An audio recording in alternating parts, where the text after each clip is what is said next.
দোকান থেকে অস্বাস্থ্যকর নান রুটি না কিনে যদি বাসায় এভাবে সুন্দর করে নান রুটি বানানো যায় তাহলে দোকান থেকে কেনার আর কি দরকার। খুব সহজেই আপনি এরকম সুন্দর নান রুটি বাসায় তৈরি করে ফেলতে পারেন।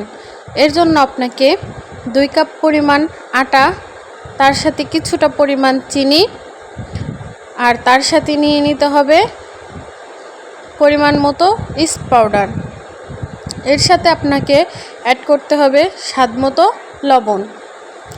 তারপরে আপনাকে এটাকে সুন্দর করে মিশ্রণ করতে হবে।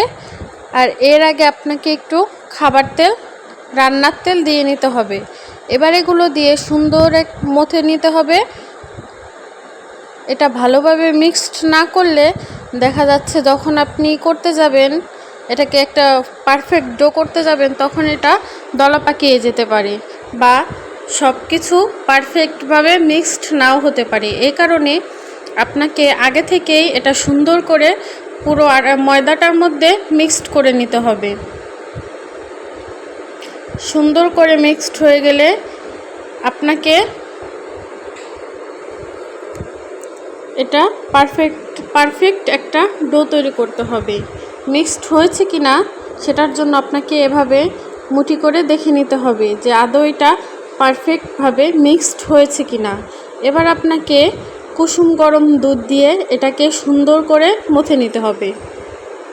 অল্প অল্প করে দুধ দিয়ে মথে নিতে হবে। পুরোটা একবার দিলে হয় এটা দেখা যাচ্ছে নরম হয়ে যাবে, না হয় এটা ভালো হবে না। এটা ঠিক এরকম একটা ডো হবে। এটা এখন অনেকটা আঠালো দেখাবে, কিন্তু পরে এটা ঠিক হয়ে যাবে।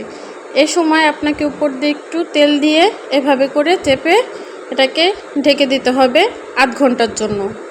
আধ ঘন্টা পর আমি এটাকে মথে আবার 10 মিনিটের জন্য রেখেছিলাম। দেখুন এটা এরকম হয়েছে। এবার এটাকে রুটি করে নেওয়ার পালা। দেখুন রুটিটা এরকম পুর হবে।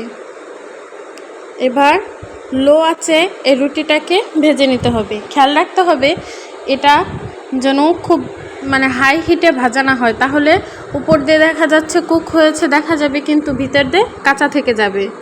তাই আপনাকে খেয়াল রাখতে হবে চুলার দিকে, যাতে কোনোভাবেই চুলার আঁচটা হাই না হয়ে যায়। মিডিয়াম টু লো আঁচে আপনাকে এটা সুন্দর করে ভেজে নিতে হবে। দেখুন আমার একটা রুটি হয়ে গেছে।